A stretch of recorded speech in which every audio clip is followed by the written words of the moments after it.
కేసీఆర్ ఇవాళ తెలంగాణ భవన్ కు రానున్నారు. అసెంబ్లీ ఎన్నికల తర్వాత ఆయన తొలిసారిగా తెలంగాణ భవన్ కు వస్తున్నారు. కృష్ణా ప్రాజెక్టులను కేఆర్ఎంబీకి అప్పగించడాన్ని వ్యతిరేకిస్తూ బీఆర్ఎస్ పార్టీ నాయకులతో కేసీఆర్ భేటీ అవుతారు. ఈ మేరకు హైదరాబాద్, రంగారెడ్డి, నల్గొండ, ఖమ్మం, మహబూబ్ నగర్ జిల్లాలకు చెందిన ముఖ్య నేతలతో సమావేశం కానున్నారు. కేఆర్ఎంబీపై కాంగ్రెస్ ప్రభుత్వ వైఫల్యం, తెలంగాణ ప్రయోజనాల పట్ల ఆ పార్టీ చిత్తశుద్ధిని ప్రజల్లోకి తీసుకుపోయే విధంగా ఉద్యమ కార్యాచరణను ప్రకటించనున్నారు.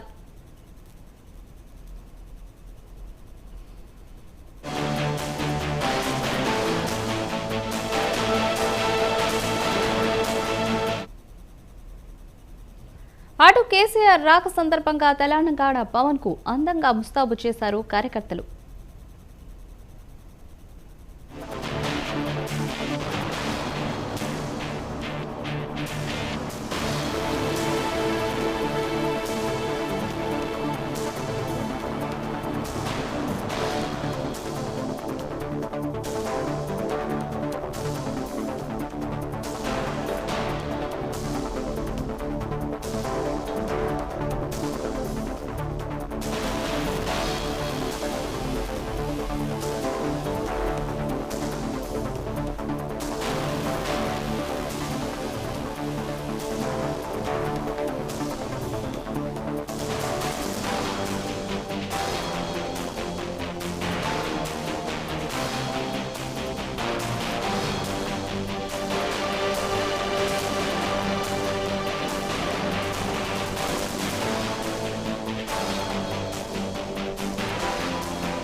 బీఆర్ఎస్ అధ్యక్షుడు కేసీఆర్ ఇవాళ తెలంగాణ భవన్ కు రానున్నారు. అసెంబ్లీ ఎన్నికల తర్వాత ఆయన తొలిసారిగా తెలంగాణ భవన్ కు వస్తున్నారు. దీనిపై మరిన్ని అప్డేట్స్ మా ప్రతినిధి రమేష్ అందిస్తారు. రమేష్, రైట్ రూపా, ఈరోజు తెలంగాణ భవన్ కు కేసీఆర్ రాబోతున్నారు.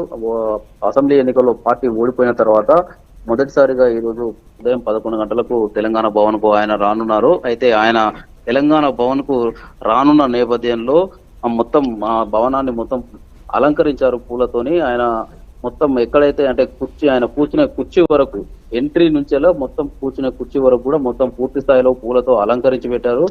అయితే ఆయన మొదటగా ఎంట్రీ ఇచ్చిన తర్వాత ఆ తెలంగాణ తల్లి విగ్రహానికి పూలమాల వేసి నివాళులు అర్పించనున్నారు. ఆ తర్వాత పూజారుల ఆశీర్వాదం తీసుకున్న తర్వాతనే ఆయన కుర్చీలో కూర్చొని ఉన్నట్లుగా అక్కడ ఉన్న టీఆర్ఎస్ వర్గాలు అయితే చెప్తున్నాయి. అయితే ఉమ్మడి నల్గొండ జిల్లా, మహబూబ్ నగర్, రంగారెడ్డి, హైదరాబాద్ జిల్లాలకు చెందిన ముఖ్య నాయకులతో కూడా ఇది సమావేశం కానున్నారు.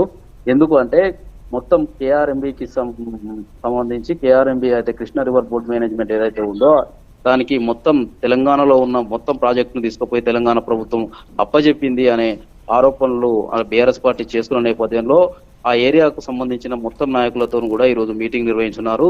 అయితే పార్లమెంటు ఎన్నికలు రాబోతున్న నేపథ్యంలో ఈ రెండింటికి సంబంధించి ఇటు కృష్ణా రివర్ బోర్డు మేనేజ్మెంట్ కు సంబంధించి పార్లమెంటు ఎన్నికలకు సంబంధించి ఈ సమావేశం పెట్టడంతో ప్రాధాన్యత సంతరించుకుందని చెప్పుకోవాలి. ఈ నెల 13 లేదా 12న నల్గొండలో భారీ బహిరంగ సభను ఈ కేఆర్ఎంబీకి సంబంధించి నిర్వహించనున్నట్లుగా తెలుస్తా ఉంది. అయితే మొత్తం ప్రాజెక్టును తీసుకుపోయి కేంద్రానికి ఎట్లా చెప్తారు అనే విషయంలో కూడా కేసీఆర్ చాలా సీరియస్ గా ఉన్నట్లుగా మనకు తెలుస్తా ఉంది. ఎందుకంటే ఒకవేళ కనుక ప్రాజెక్టులను కనుక మొత్తం కేఆర్ఎంబీకి కనుక అప్పచెప్పినట్లయితే దక్షిణ తెలంగాణ, అటు హైదరాబాద్, ఉమ్మడి హైదరాబాద్ కావచ్చు, రంగారెడ్డి కావచ్చు, మహబూబ్ నగర్, నల్గొండ జిల్లాలు మొత్తం ఎడారిగా మారుతాయి. మేము 10 ఏళ్ళు అధికారంలో ఉన్నప్పటికీ కూడా ఒక్కసారి కూడా ప్రాజెక్టును కూడా కేంద్రానికి అప్పగిస్తామని మొండికేసి కూర్చున్నాము, ఇవ్వనంటే ఇవ్వనున్నాము. కానీ కాంగ్రెస్ ప్రభుత్వం, రేవంత్ రెడ్డి ప్రభుత్వం వచ్చిన 2 నెలలకే కూడా ఆ ప్రాజెక్టులను మొత్తం కేంద్రానికి అప్పచెప్పిందని పదే బీఆర్ఎస్ ఆరోపిస్తున్న నేపథ్యంలో ఇక ఈ మీటింగ్ కు కూడా ప్రాధాన్యత సంతరించుకుందనే చెప్పుకోవాలి. అయితే మొత్తం మీదనైతే బడ్జెట్ సమావేశాలు ఈ నెల 8వ తారీఖు నుంచి జరగనున్నాయి. 10న బడ్జెట్ ప్రవేశపెట్టనున్నట్లు తెలుస్తుంది. ఆ తర్వాత 12 తారీఖు కావచ్చు, 13 తారీఖు కావచ్చు, ఎప్పుడైనా సరే నల్గొండలో భారీ బహిరంగ సభ పెట్టి కాంగ్రెస్ ప్రభుత్వ తీరును ఎండగట్టాలని చెప్పి కూడా కేసీఆర్ భావిస్తున్నట్లుగా మనకు తెలుస్తా ఉంది. రూపా, రమేష్, మరి ఏ జిల్లాలకు సంబంధించి ముఖ్య నేతలు ఈ సమావేశంలో పాల్గొనున్నారు?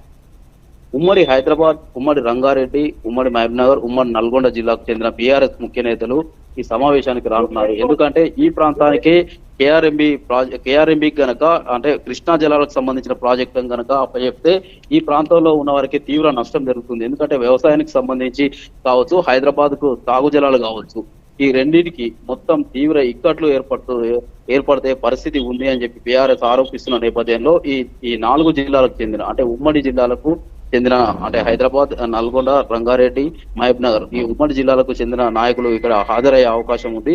ఎట్టి పరిస్థితుల్లోనూ దీనిపై ఉద్యమం కూడా చేపట్టాలని చెప్పి కూడా కేసీఆర్ భావిస్తున్నట్టుగా తెలుస్తా ఉంది. ఎందుకు అంటే ఇవి గనక ఒకవేళ గనక కేంద్రం చేతుల్లో ఎరిగిపోతే తెలంగాణకు తీవ్ర అన్యాయం జరుగుతూ ఉంది. ఎందుకంటే ప్రతిసారి కేంద్రాన్ని అడుక్కోవాల్సిన పరిస్థితి వస్తుంది. అవుట్లెట్లను అప్పచెప్పామని ప్రభుత్వం చెప్తా ఉంది.